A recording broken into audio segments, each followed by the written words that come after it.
everybody. I'm Larry Ridley. You're tuned into the NFL on EA Sports. Two running backs will take the field today in hopes of leading their team to victory. It's Freeman's Bears going up against Barton's Buccaneers. With that, let's get out to Ray J, Raymond James Stadium, Brandon Godden, and Charles Davis. All right, thank you, Larry. We are on the Gulf Coast of Florida at Raymond James Stadium here in Tampa. Today we hit Week 10, and we've got a good one in store between the Chicago Bears and the Tampa Bay Buccaneers.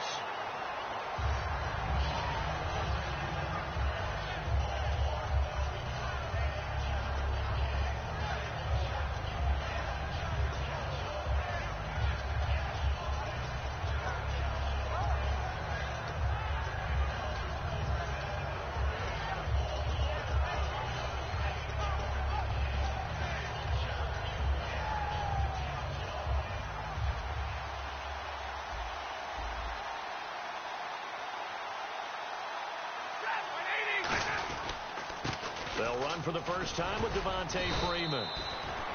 It's a 7-yard carry to set them up with a 2nd and 3. First play of the drive. Let's give credit all around. Excellent blocking, but the guy carrying the ball, he was the finisher. A really nice run. And after the play on the ground, that brings up 2nd down here. 50-50.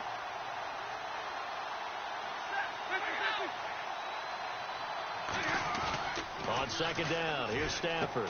He's going to get this one out to his fullback. It's a gain of 4 there, and it gives him a new set of downs. And they pick up a first down, and that came out of the fullback position. But as you and I both know, that doesn't necessarily mean it's a fullback playing in that spot. Well, times have changed, right? The old school fullback doesn't really exist anymore. We're not getting that same player out of college. With all the spread offenses, not very many pro style, where you actually have a true fullback. We're having to make do in the NFL and put guys in that spot who emulate it but aren't necessarily that position. And a look at the offense that is hoping to put some points up in bunches here in this one.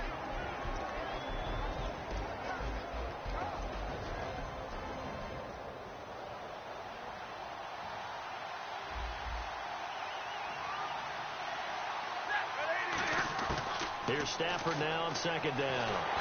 And he'll be hit from behind and taken down. It's the Bucs' new signing from New York, Robert Ayers. In there to bury him for a loss of 11.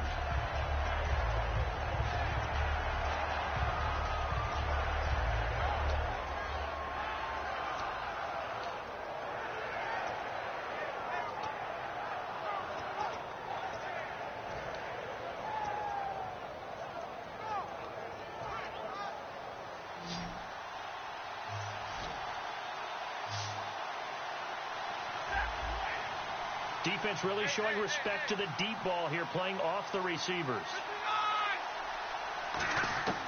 3rd and long. It's Stafford. It's caught. Jeremy Langford. He's at the 30. 10.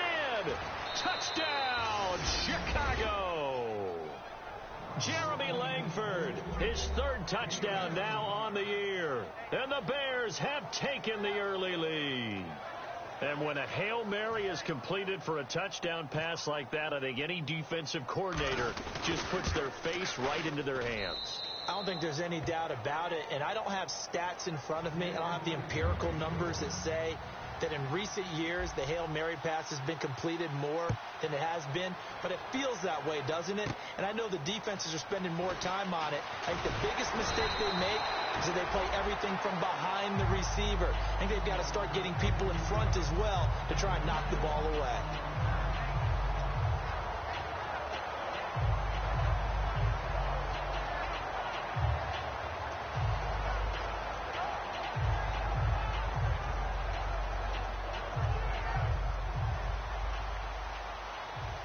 And on the outside, they're playing press coverage. Ready. No way. Easy. Jameis now on 1st down. He's got the second-year man. This is Devontae Parker. Good use of the pass there to pick up the first down against a defensive look that they had specifically prepared for, they told us, coming into this one. Certainly seems like they're holding all the right cards now, doesn't it? Because of their preparation. Went back, watched the tape, studied the tendencies, and they feel like they had them down cold, and they were able to use the pass against them. So here we go, 1st and 10 now. Sonic! Easy, easy, easy. Ready, easy, easy, easy. First down, Winston. Bringing it in, Jackson left side. And he'll get it down here to the 43. It's an 8-yard pickup, and it'll make it a 2nd down. That was not a completion that results in a highlight video. But at the same time, if you have those kind of completions all game long, eventually one of them might turn into a highlight. Completed pass play. Now let's see if they go back to the air or to the ground. Possible run anticipation here as the D-line sandwiches together.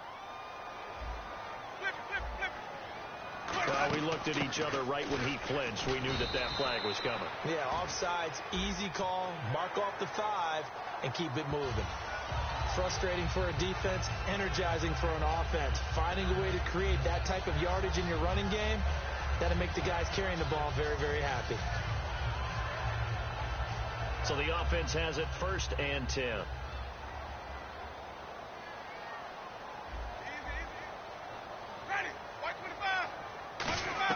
Winston now to throw on 1st down. He couldn't quite hold it. Got hit. Ball pops out. Incomplete. The wide receivers, often a very, very talented group, and that's the case here. And they don't mind showcasing it either. Those guys love to be flashy, love to make big plays out in the open field. They will attempt to do so in this game. 2nd down here after the incomplete pass.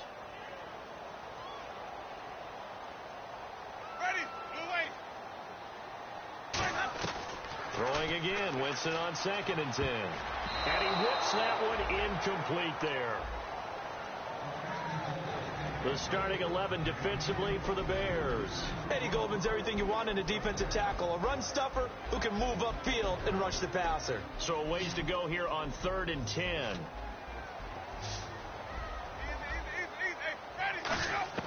On 3rd down, Winston. And Winston lost the football. And fortunately, he's able to reel it back in, but it's going to go down as a big loss here on the play.